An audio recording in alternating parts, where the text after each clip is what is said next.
And it drives my wife crazy because, we'll be laying in bed for a half an hour, 45 minutes sometimes. And I'll be like, hey, Iris, are you awake? I just thought of something. I got to talk to you about this. She'll be like, are you freaking kidding me? Go to sleep, dude. Talk to me in the morning. And I'm like, no, wait a minute. I got to get up and write this down because I don't want to lose it, And so I've got like 15 of these little Write in the Rain notebooks strapped together with a rubber band at my desk. And all of them have different subject matter. And if I think of something, I go yank it out and I write it down so I can refer back to it the next day or the next week or when I get a chance to develop that idea or that product or that class or that new project. And so I guess that's really, it's a long answer, but it's really just kind of, it's just inbred in me and I can't get rid of it.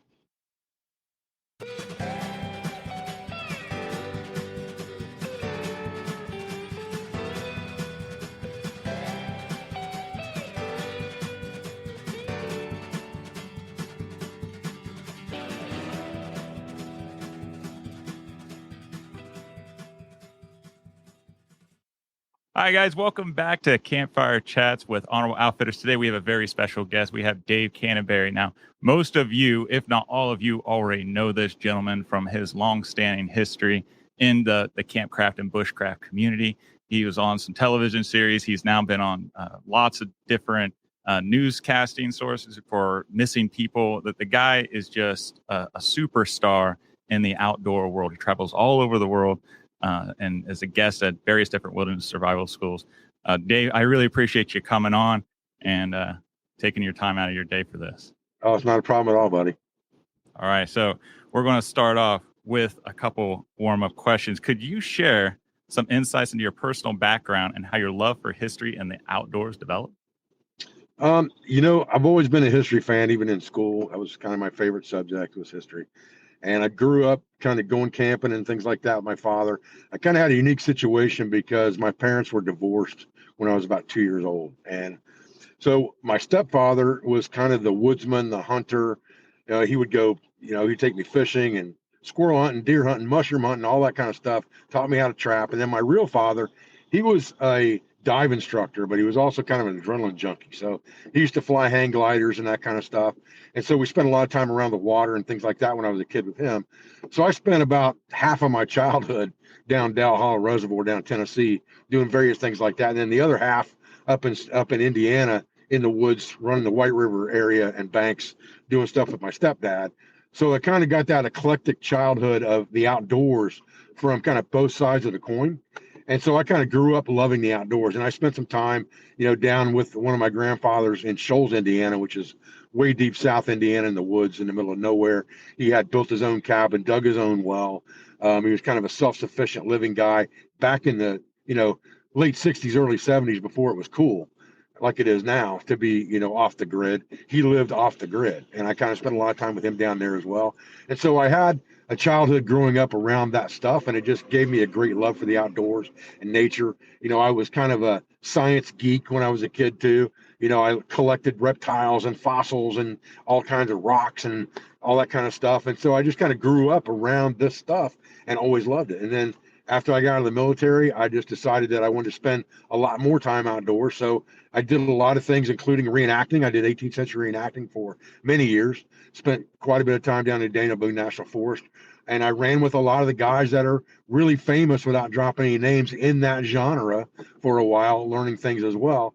And so that kind of took me into the traditional archery side of things. And I started heavy into traditional archery, and I actually won the Cloverdale Traditional Nationals in 2006, I believe it was, 2007, somewhere in that neighborhood. And so my love for traditional archery continued, and I started an outfitters business, which kind of led to the business that I'm in now, because people were like, where can I buy this gear? Where can I get that? How can I do that? Can you make videos on doing this, that, and the other thing? And it kind of led to where I'm at today. Oh, daggone. So you've always had an adventurous personality. Were you scared growing up as a kid at these things? You just kind of worked those fears? Or No, I mean, I kind of got used to sleeping, in the woods with my parents and stuff. My real father, we slept in tents all the time. I slept in tents with my cousins and things like that.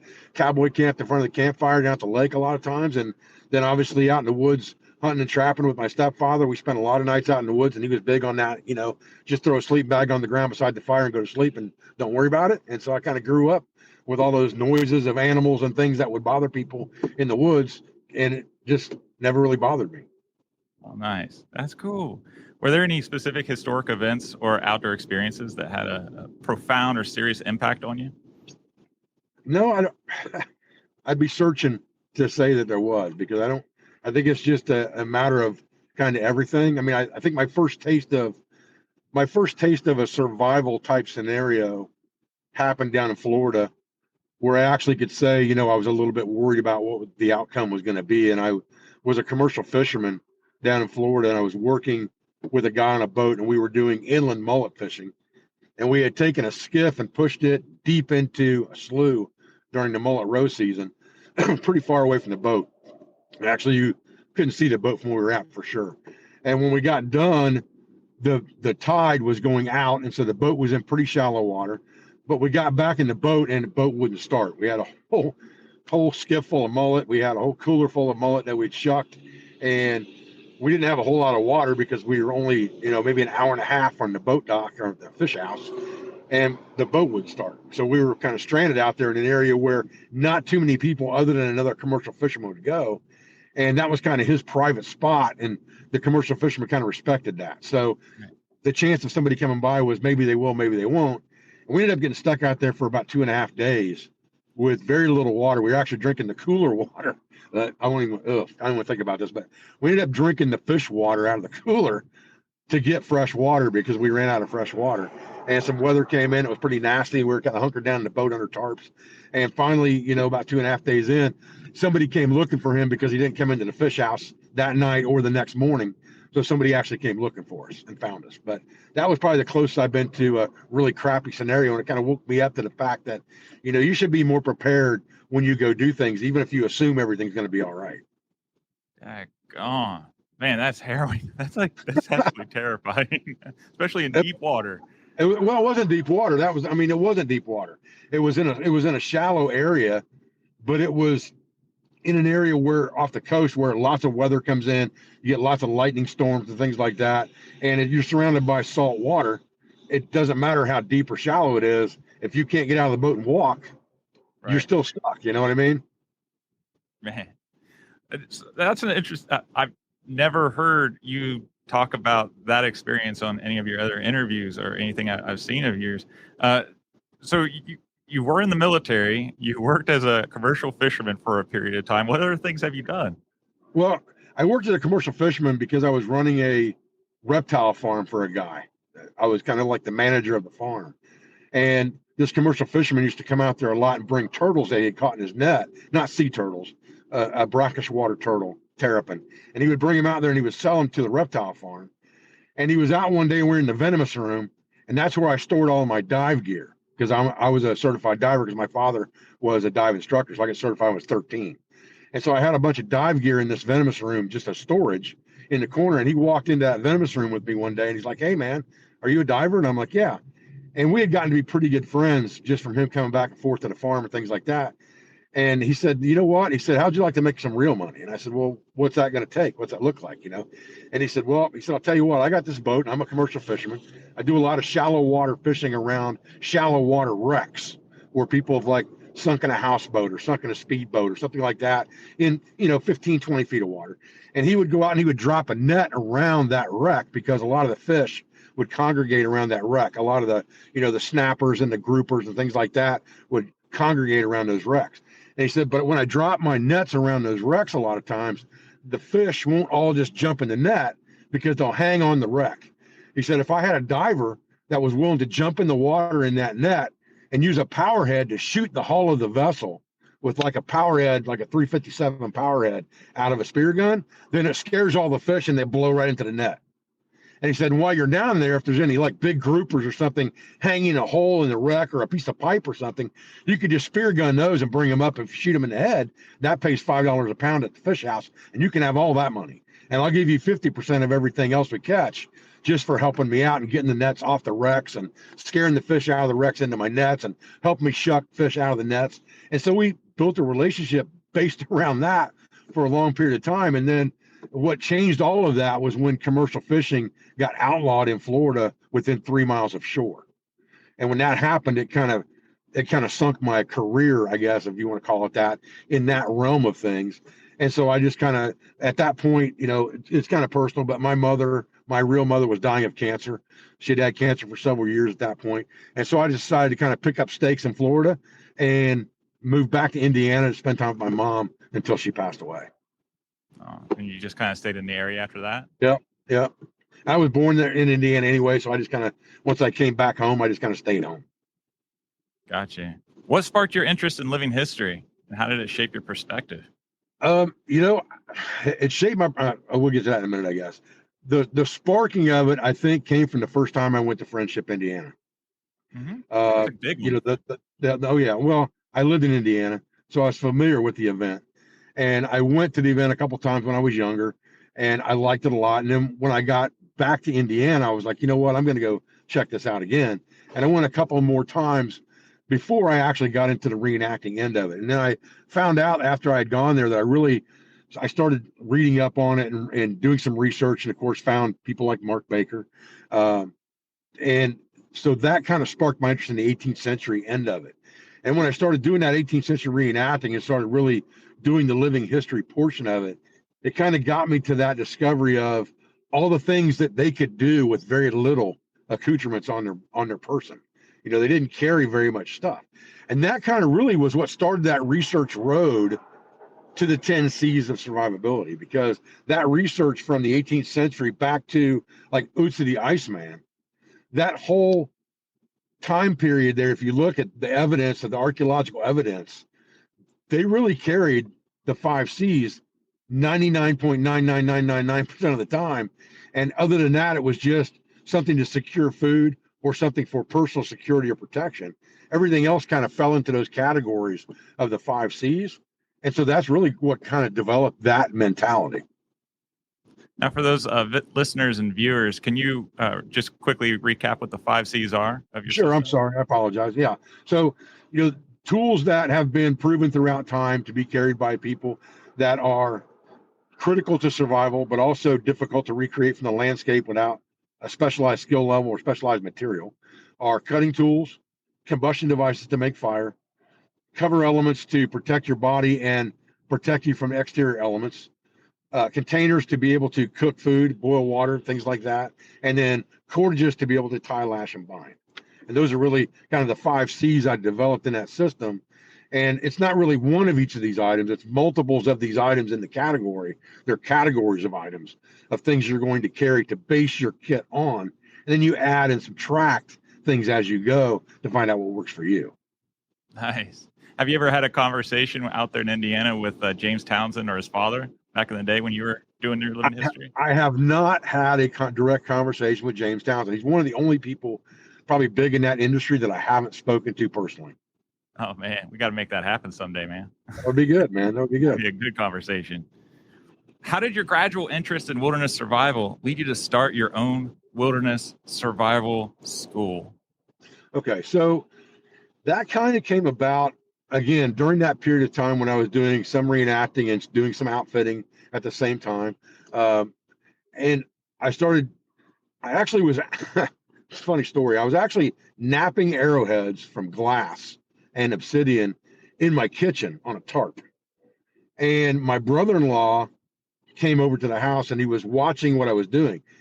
And he was like, you should really put some of that stuff on YouTube. And this is back in 2007 when YouTube was brand new, right? And I was like, what the hell is YouTube? I never even heard of that.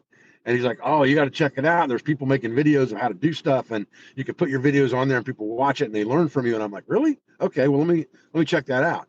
So when I first started making videos of that type on YouTube, there was probably less than 10 guys in the bushcraft and survival industry that were even making videos. And you think about that, that's 2007-8 time frame, and this is 2023, and there's 500,000 people making those kind of videos now. So that's how much it's exponentially grown over a fairly short time with social media. But that's kind of what got me started, because as I started making these videos, people would ask me questions like, hey, can you do a video on this? Can you do a video on that? Hey, can I come and learn from you personally how to do that, because I'm not as good at watching somebody do something as I would be if I could see it personally firsthand, and you kind of show me and talk me through it and give me answers to direct questions instead of trying to answer on YouTube after the fact. And so that led me to start putting groups of people together at state parks and things like that up above Columbus, Ohio, at Camp Lazarus, at one of the Boy Scout camps, and doing things with people and charging them a little bit of money for materials and lessons and things like that. And that led to me starting the school. That's cool, man. So you and I have that tie with Camp Lazarus. I was a scout, though, not an adult. I've been up there with my scouts since, but Camp Lazarus is a pretty nice camp. That is a nice place, for sure. What was the vision behind establishing the school, and how has it evolved over time as you've gone through things? Well, I think the reason for establishing school was I kind of learned early on in the reenacting, in the archery and that kind of stuff, that I loved to teach people. You know, I'm an engineer by trade, an automotive engineer, quality engineer, and process engineer. Okay. And I did that for a lot of years. I'm actually a Six Sigma black belt, certified through Motorola in quality control and process. And so I did that for a lot of years. That's actually what I was doing when I quit my job to start doing this full time.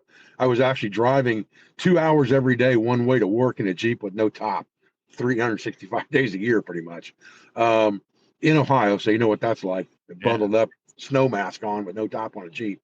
But anyway, and so I kind of found that love of teaching to be something that I really enjoyed doing. And the more I started doing it with groups of people, the more I enjoyed it. And I thought, this is a great thing to be able to pass on knowledge that other people may not have and teach them something that they can teach to someone else. It's kind of like that, teach one to teach another mentality.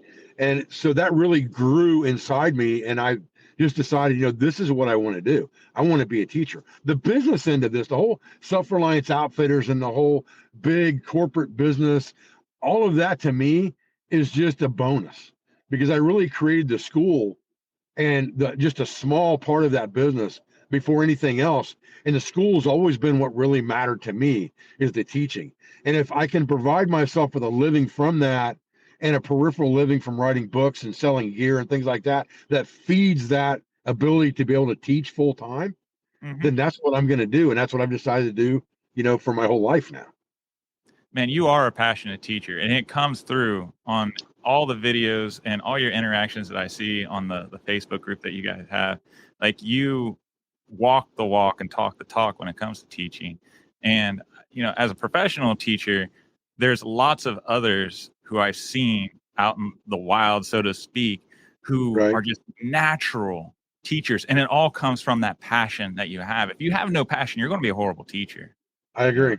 Yeah. If you look at teaching people as babysitting for money, and I know guys that look at it like that, you're not a teacher and you're never going to be good at it. I wake up in the morning at 7:00 and I'm out of my house and down at the bottom at my camp in my classroom probably by 8:00, and I'm fiddling with something almost every single day, all day long, if I'm not physically teaching, or I'm out in the woods hunting, fishing, trapping, tweaking something, doing something, testing something new, developing a new piece of gear.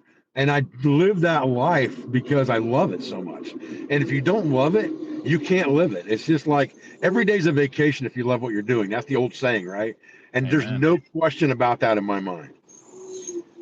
There's pictures that you constantly post on your Facebook page too of you and your instructor staying up to like 2 a.m., 3 a.m. or whatever it takes, helping your people get through whatever the challenge is. If they're willing to do it, you're willing to stay up with them. That's absolutely a fact. I mean, especially we do quit early in some of the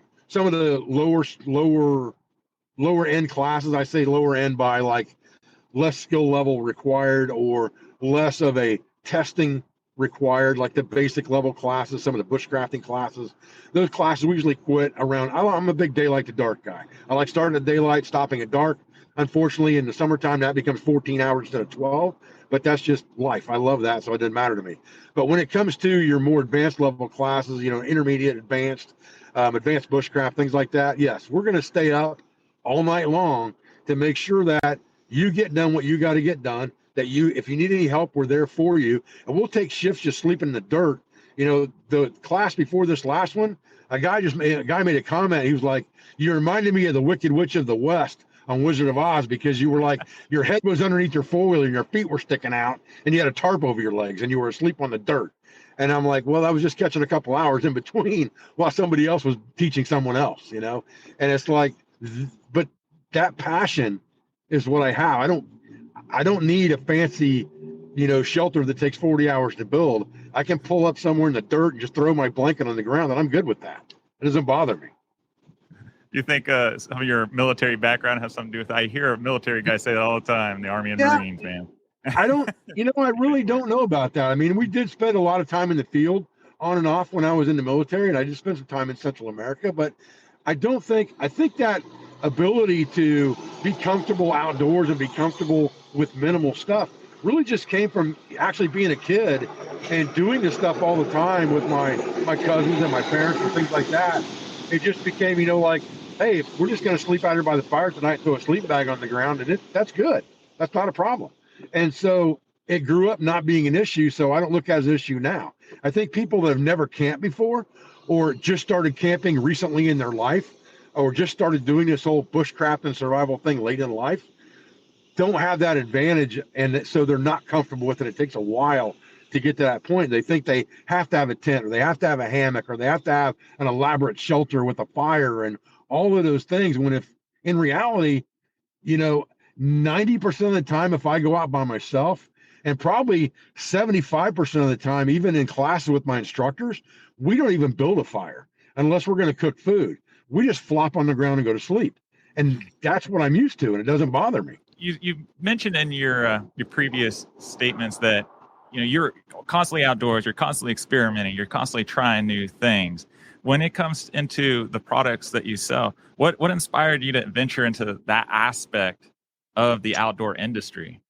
Okay, so a lot of it stemmed in the beginning from people asking me, like they would see me use something in a video on YouTube, and they would say, where can I get that? Where can I get that? Where can I get that?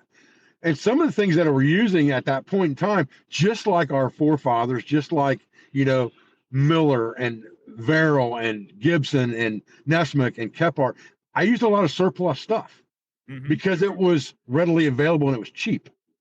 So when people were asking where to get it, sometimes it was hard to tell them where to go buy it because not everybody has a surplus store within 40 or 50 miles of their house, right?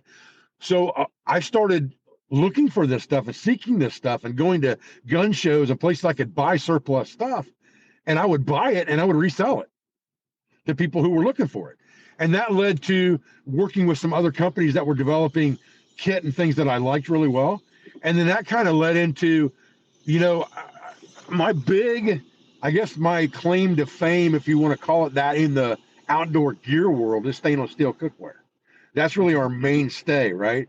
And all of that, almost every bit of that has developed from two things. A water bottle, a canteen, which obviously the military uses canteen, so I was used to the canteen concept. And then those nesting cook sets, that you see from the 40s and the 50s, and, the Forest Service cook sets, the Palco cook sets, where everything nested inside each other. You had pots, pans, cups, bowls, spoons in one container that you could carry off. And that inspired almost everything I've done since then. And everything else was just peripheral to that. So did your living history and your research that you've done, like you just mentioned a ton of different historical authors, did that had a significant influence on your products and your mentality of the product? Oh, absolutely. Absolutely. I'm a big believer in if it ain't broke, don't fix it. Now you can improve on things. Obviously. I mean, look back in the days of Nesmith, balloon silk, right? Who would have thought, right? I'm sure that balloon silk was a new thing. Obviously it was.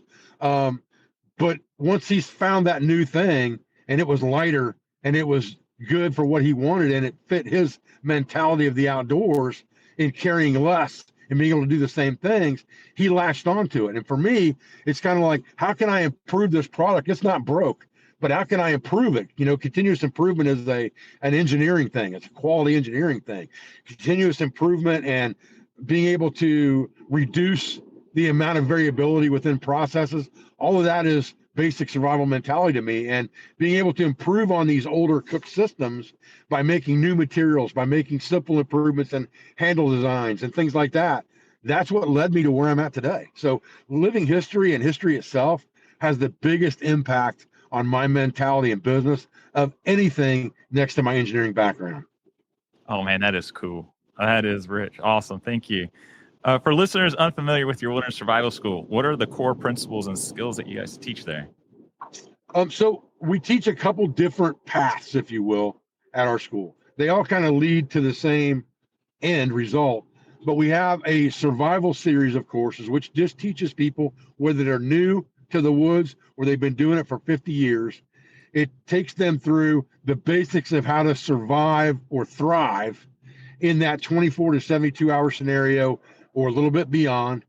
If you get stranded, stuck, an accident happens, you run out of gas on a logging road, you flip your four-wheeler, something breaks down, but you can't get out. And I call that 90% of the time, what I call that is inconvenient camping, right? It's not survival. It's inconvenient camping. I didn't plan to be here, but I'm stuck here until tomorrow. I'm stuck here till I can walk out, or maybe I'm far enough in, I'm stuck here till somebody comes looking for me. But that's really not survival if it's not life and death. It's inconvenient camping. So I teach people how to prepare for that, because I'm a big believer that in the psychology of survival, if you can get your mind wrapped around it's really just an inconvenient camping experience, then everything becomes easier. Decisions and stress become much easier and less at a lower level. And so I try to teach that in my basic core series of survival, all the way up to the advanced level where you can actually make your own maps, do self-rescue, live for a longer period of time if you need to than that initial 24 to 72 hours. Plan to be out a longer period of time, like at a hunting camp, a fishing camp, a sugaring camp, things like that. And then our bushcraft series is more of the, I say bushcraft and I almost despise the word, to be honest with you. And the funny thing is, I wrote my first book, Bushcraft 101. I tried so hard to convince the publishing company that it needed to be called Woodcraft, because I really wanted that tradition of a woodcraft book in the modern era. I wanted that, that Nesmic and that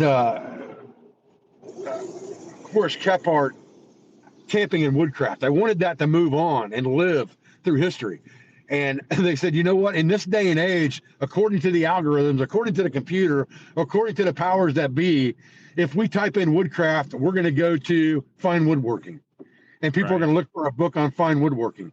So it has to be called bushcraft because that's the latest buzzword. And so I actually, this is a funny thing I'm going to tell you, and probably nobody knows this, that nobody knows it now because it burned up in the house fire that I had 3 years ago. But the very first book that I got from the publisher that said Bushcraft 101 on it, I actually wrote in black marker, wood over bush. So it said woodcraft on it and put it on my shelf because I was so disgusted that we had to call it bushcraft.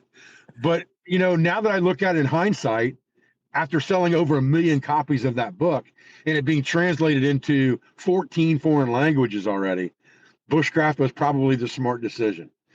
So anyway, I got straight off of your question and I apologize for that. But to your point, the second phase of that, or the second leg of that journey, is bushcraft at our school, which really I liken more to woodcraft. I talk about that a lot in my classes, where we teach people to recreate things off the landscape so that they don't have to carry so much camping kit. Instead of carrying irons, you're making cooking apparatus. Instead of possibly carrying shelter framing, you're creating that framing off the landscape.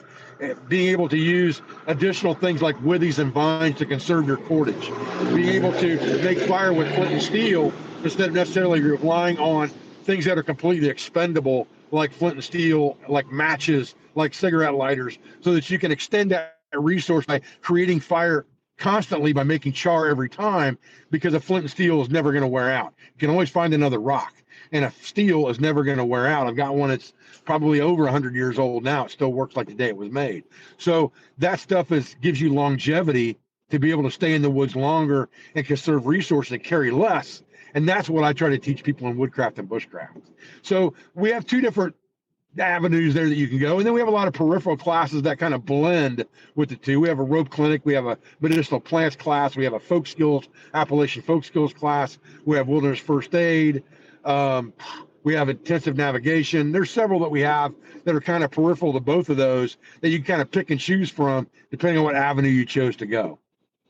And just recently, you're starting to, well, actually, I think you've done it before, but your blacksmithing class. I actually, yeah, it's funny that you asked about that. That class sold out in 4 days. We had planned, I had blacksmithing classes several years ago, and they filled well, and they did well.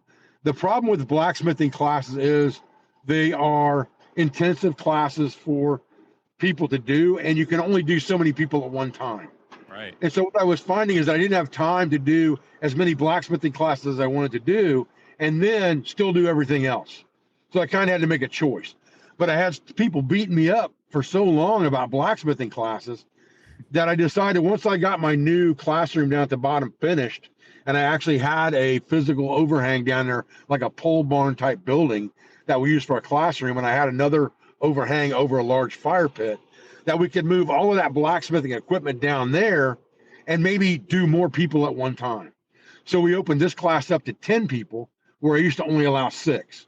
And so it's kind of a pilot class, and it's going to be a basic utilitarian blacksmithing class. We're going to make nails and hooks and fire irons and squirrel cookers and flint strikers and things that you would use in a woodcraft environment or things that you would use in a cabin life environment. And so we're going to start there and see where it goes. That's awesome, man.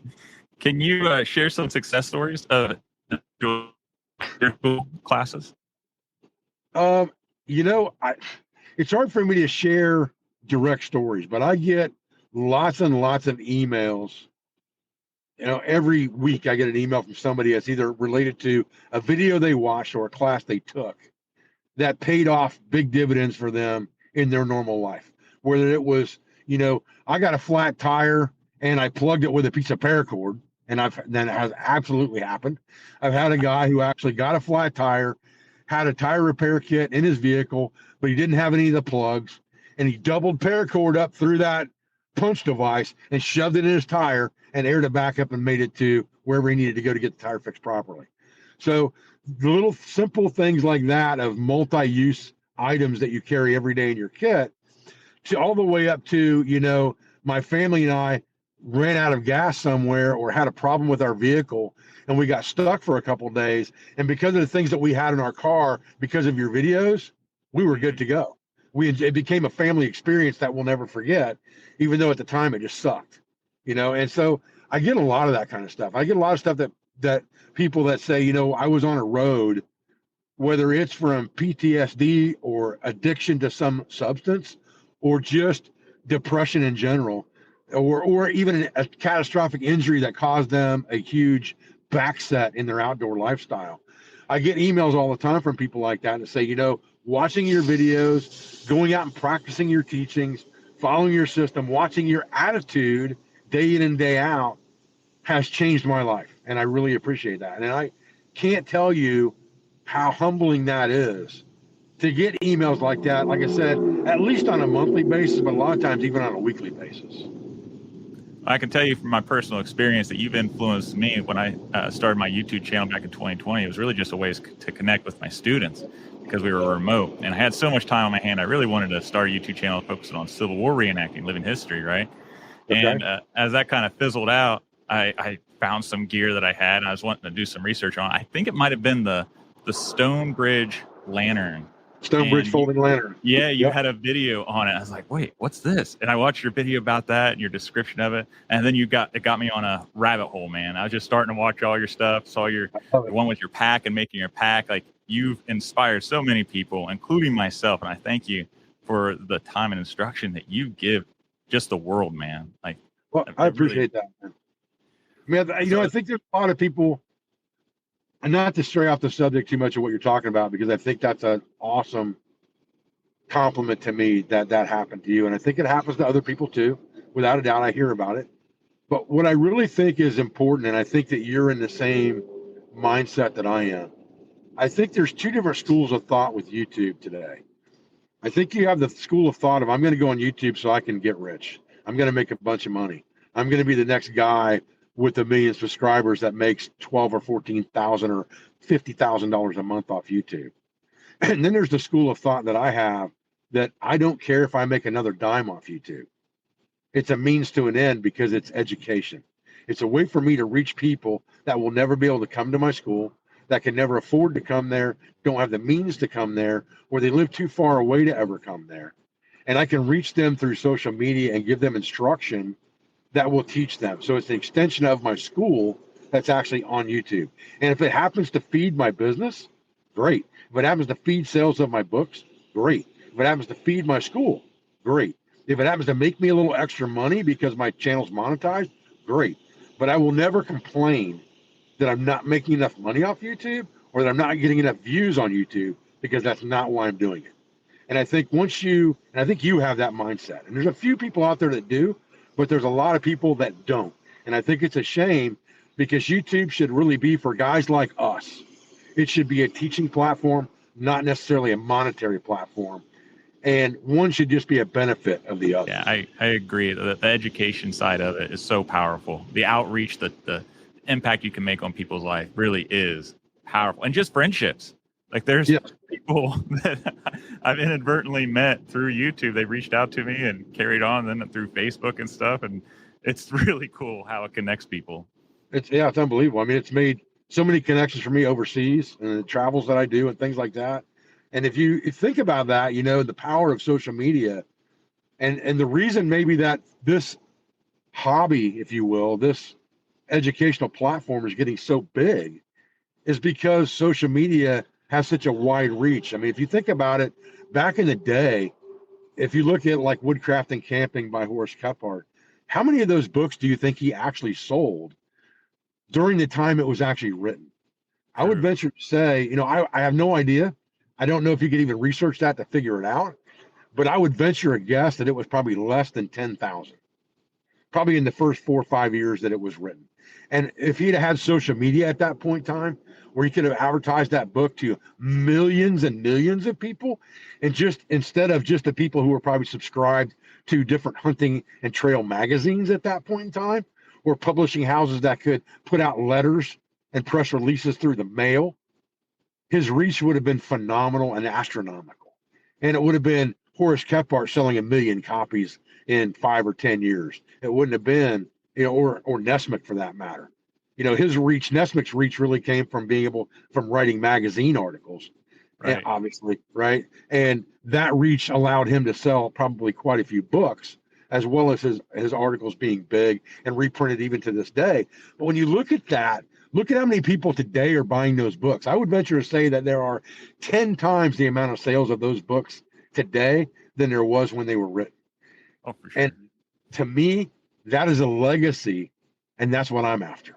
I want my book to be the book people are reading 100 years from now and comparing things to, like we do today, to Horace Kephart and Nesmith and Hyatt Verrill and William Miller and Hamilton Gibson and all those guys, Thomas Seton, William Baird, all those guys. I want myself compared to that 100 years from now. And I'm sure you do too. It's a heck of a footprint, man. Well, it's an aspiration, it's an aspiration. And I think you have to give respect to those guys for what they were able to accomplish in that time period. And you have to definitely give them respect for what they even do now, because guys like me got all of my inspiration from that type material. So they're influencing someone 100 years later to basically imitate what they were doing, maybe in a modern fashion, maybe with different material, maybe with a little bit different mindset, but it's the same thing. And if I can continue that on, that's what I want to do. Yeah, you're adding to it. Like you said, you're not just copying and pasting stuff. You've drawn from the wisdom, but you've added to it, and it really is applicable to our modern times and our modern way of thinking. Kephart, I really like his book a lot just because of the way he writes. It sounds like you're just talking to him around a kitchen table, and right. Your book is very similar in that way. It's practical. It's not it's not like a textbook type of reading that it's you do this, you get this, you do this, you get this. It's almost mechanical. You don't write that way.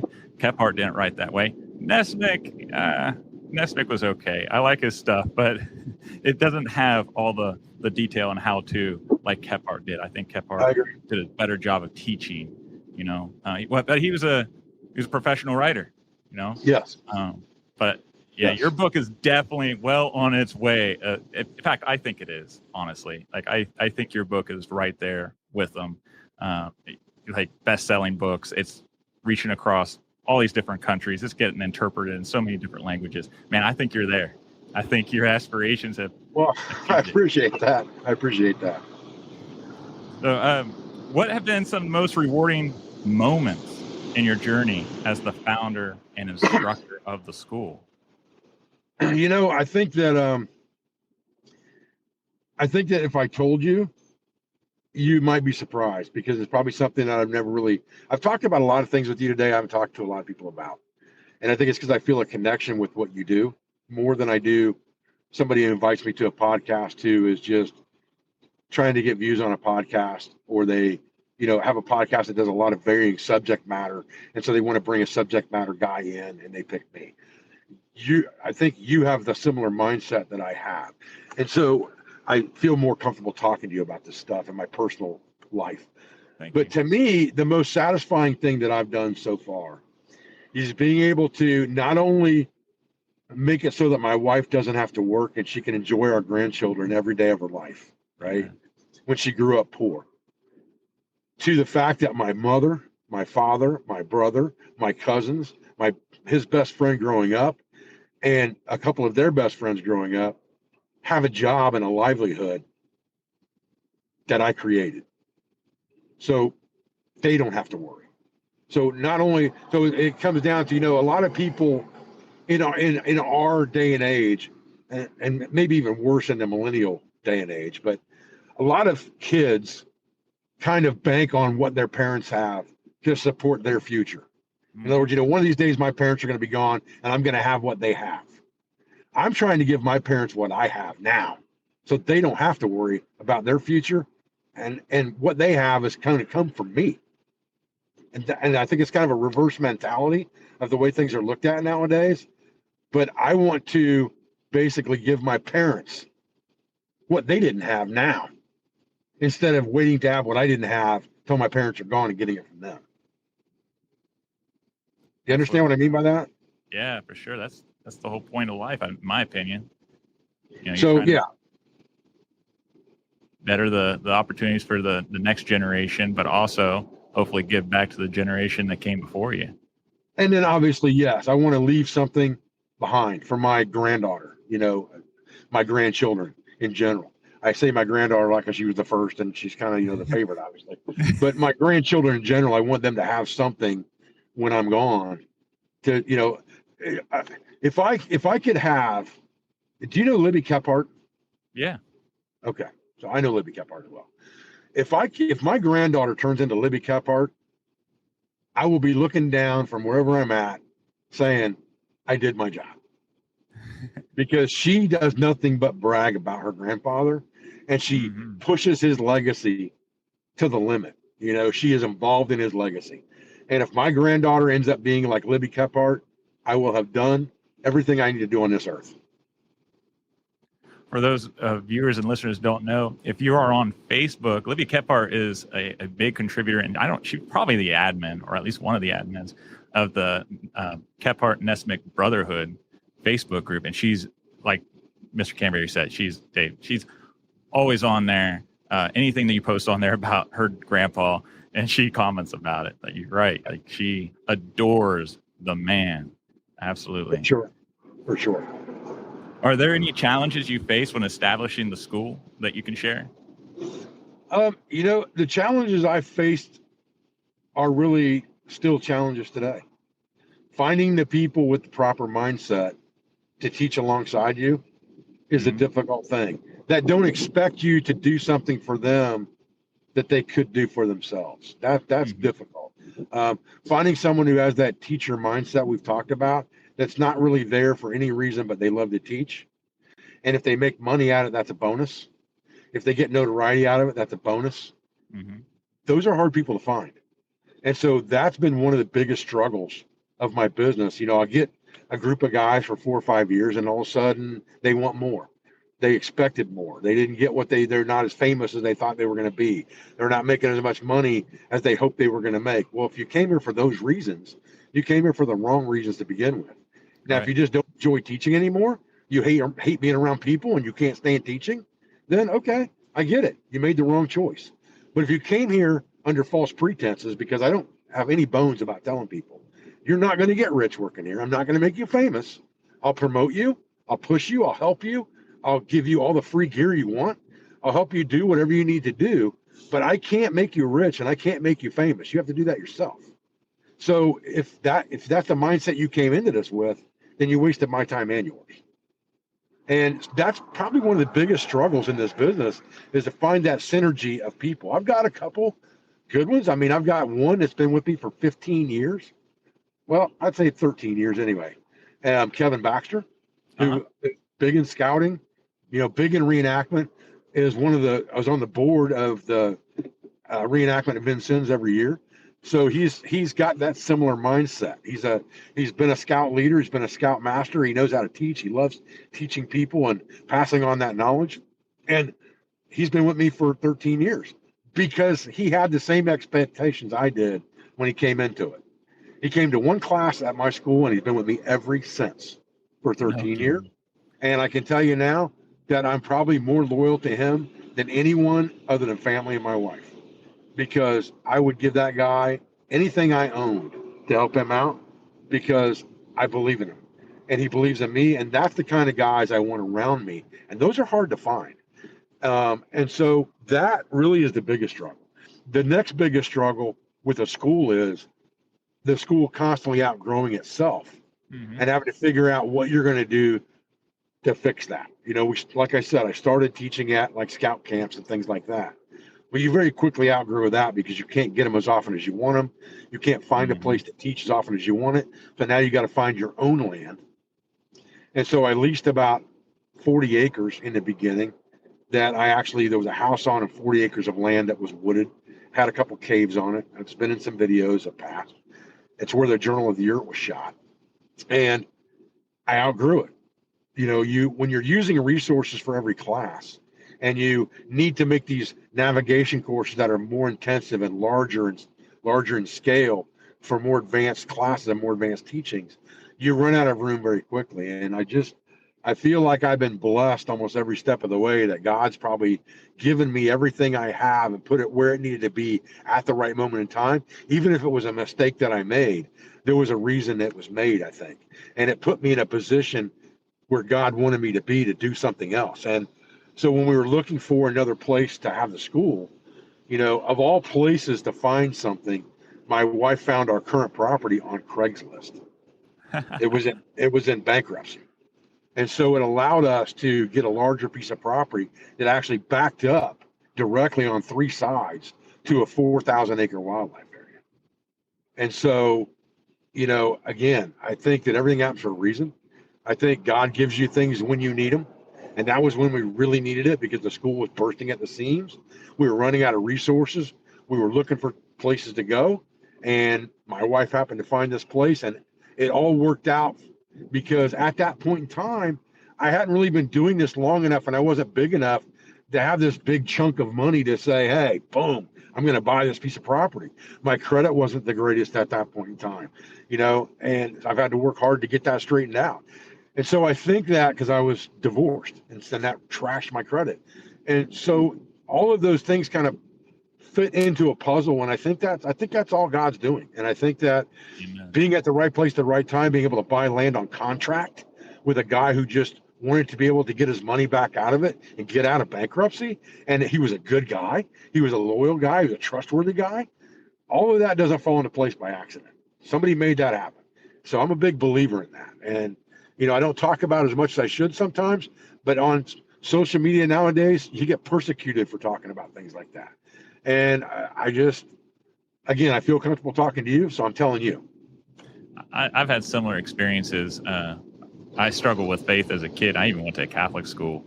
And when you're surrounded by religion all the time, you think you would come out of that and a lot stronger in your faith. But I struggled with it until I was an adult. And then various things like you happened, some struggles. Like I was in bankruptcy at the 2008 housing crisis and stuff. But anyhow, that's kind of off track. But And in the end, like what you said, I can look back on all these challenges and things that I've experienced. And now I can see God in it. And because of it, my faith has exploded and become more solid because of it. I wish more people could see the work in that way, because I don't think most people really get a booming voice in their head and from an angel appearing to them or something like that. I think it's the small things that you can pick up on. You can finally see it. And I would absolutely agree with that. I would agree with that. And I'm not a guy who, promotes that on social media, and promotes that in videos, and promotes that in person, even with people at my school, because I've always been, and also I'm also a believer that you don't have to go to church to be a good Christian, because the woods is church. The creation is where it's at, and so I'm a big believer in that. And I don't promote that too much, but that's the way I feel internally. And it drives me a lot to do things like that, spend more time outside, because I feel like I'm closer to the creator when I'm in his creation. And my house you could say that your house obviously was a product of that, but at the same time, it's not the same. You know what I mean? It's not, the variability is not there that you get in nature. And so anyway, I just wanted to share that with you, because I don't share it with a lot of people, but I think I agree with you in that it's the little things. It's not the big things. I mean, obviously there's some huge things that have happened in my life, both good and bad, that have directed me in certain directions. And I think that's all God's will. But at the same time, the little things that happen day in and day out are the things that I try to take notice of now, that make me really say, yep, there he is. That's it. I got it.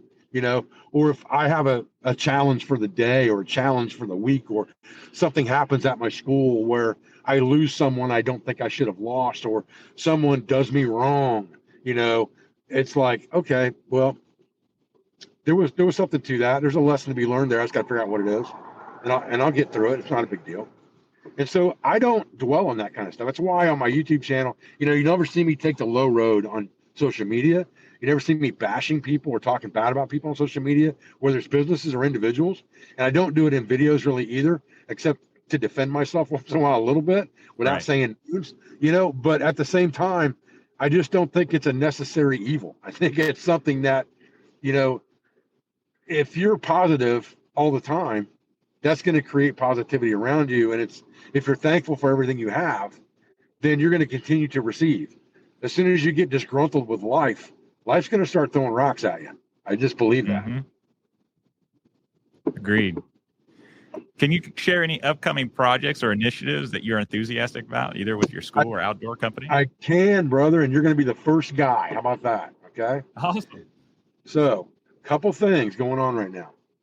First of all, I am in the middle of negotiations for another book. Same publishing company.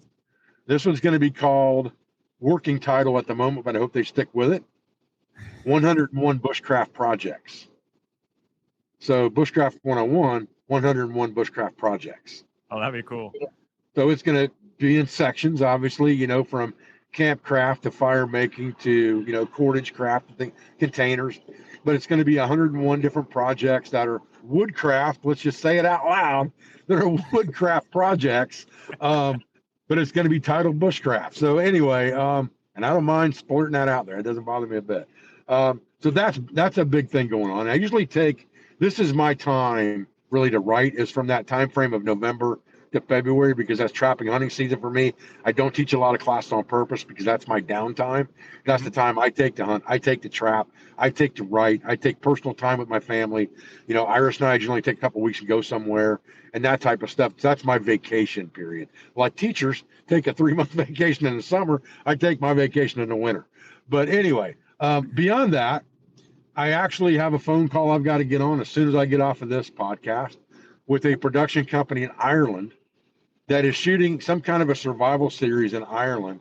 And they want to bring their host to the U.S. for the first episode of the show to film him being trained in survival.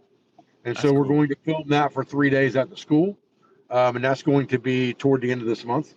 So I'm excited about that as well. It's not that I'm excited about being on television again, because I could really care less about that.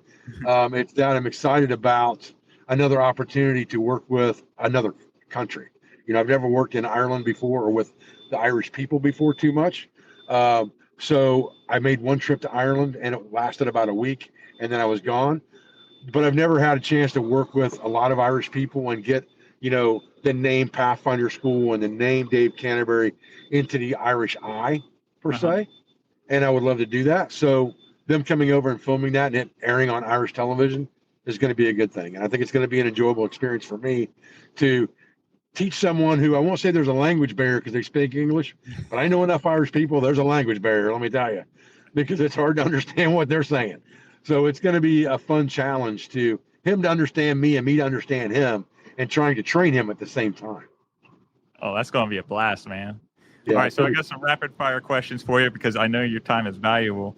So wilderness survival gear is essential. Could you highlight some of your favorite gear or tools that you find indispensable in the wild? Okay, so I'll tell you one tool. I'll tell you what one tool is that I think is indispensable, and we'll and it's, you're saying quick fire, but I can never quick fire anything because I feel like justification is necessary in anything you say sometimes, at least in this business where you're trying to tell people this is why I would do what I would do. Beyond a knife, which obviously everybody knows that should be something you have on you, I would say a saw is an indispensable tool. Above an axe, above anything else, a saw is an indispensable tool because you can do almost everything with a saw you could do with an axe in a woodcraft environment where you're not trying to build a cabin. You don't need to fell large trees. It's safer to use than an axe. It weighs less than an axe. True. And the learning curve is less with a saw than it is with an axe. So in that case, and in my courses I teach, an axe is way more important, or a saw is way more important than an axe to learn with in the beginning. So that's one tool I would say is indispensable. The other tool I'd say is indispensable is a metal container of some sort that's impervious or can be put into fire, open fire, so that you can disinfect water, make medicine, cook food, carry water over distance. Those things I think are absolutely a must. And then obviously, I'd fall back and revert to the 5 C's, which I think are obviously, critical inputs. But to me, if I was talking about somebody buying something and spending the money to buy the best, I would say make sure you have the best saw you can buy. Make sure you have a container that is thick wall, heavy food grade stainless steel that you can carry water over distance, cook food, make medicine, and use as a chamber that you can char material in over the fire.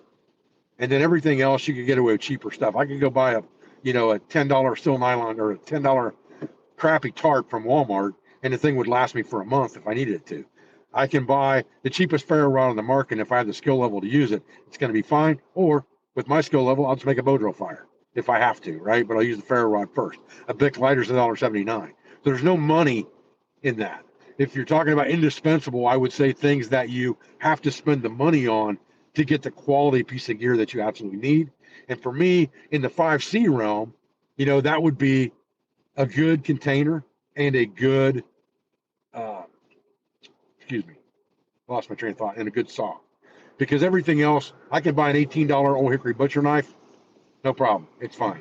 I can buy a $5 ferro rod, it's fine. I can buy a lighter, it's fine. I can buy a crappy tarp, it's fine. I can buy any roll of baling twine, and it will work. The things that won't work very long are crappy containers and shitty saws. That's just the way it is. So I think those things have to be thought about. Oh man, there's so many gold nuggets in there, and you actually touched on like 2 more of my questions, so I don't have to ask that. That's okay. Ask him anyway, buddy.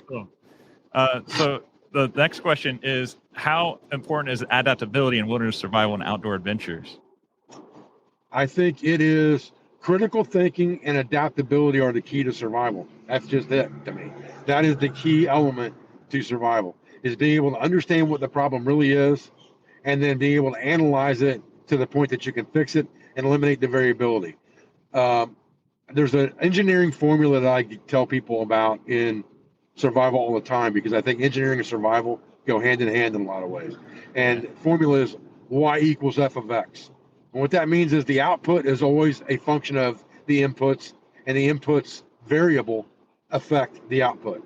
So eliminating variability, identifying the critical inputs to what you want in the end, is how you understand how to survive. And adapting to that, being able to adapt to variability within the system to eliminate it, is the most important thing. And I tell people, a lot of people make survival out to be this big, complicated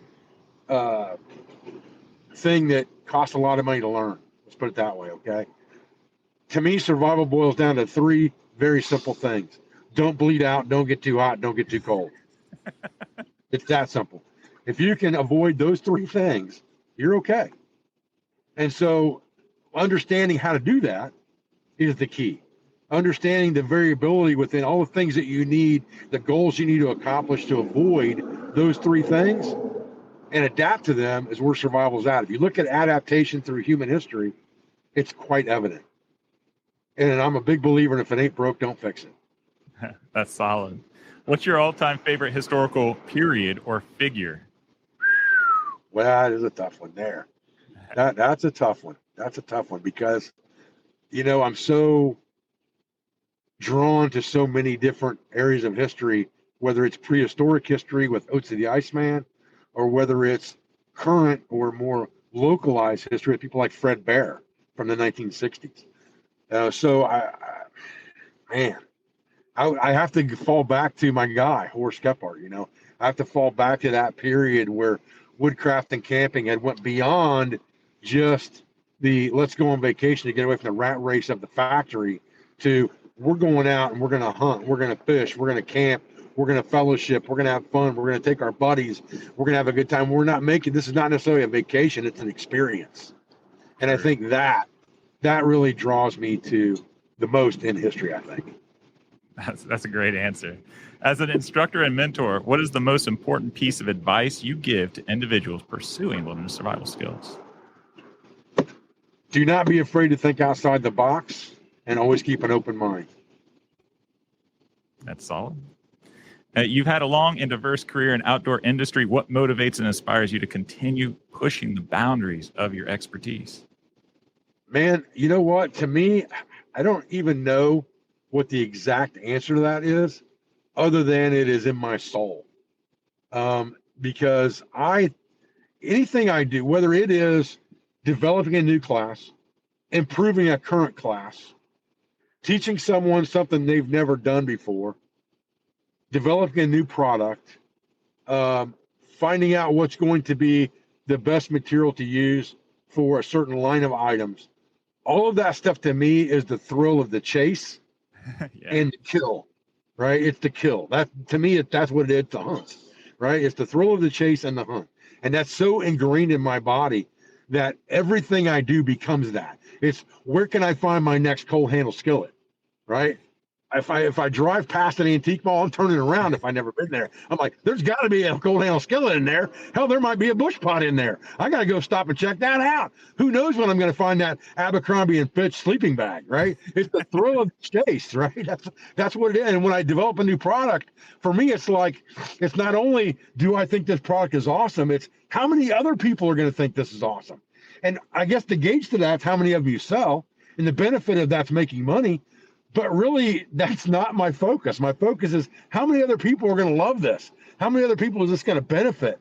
How many other people are going to think that the 1-quart bush pot nesting in the 2-quart bush pot, nesting in the 3-quart bush pot, nesting in a skillet, put in a bag is the greatest thing since sliced bread, and they haven't seen it since they were a kid, and they got to have one because it's stainless steel. That to me is where the thrill comes from, right?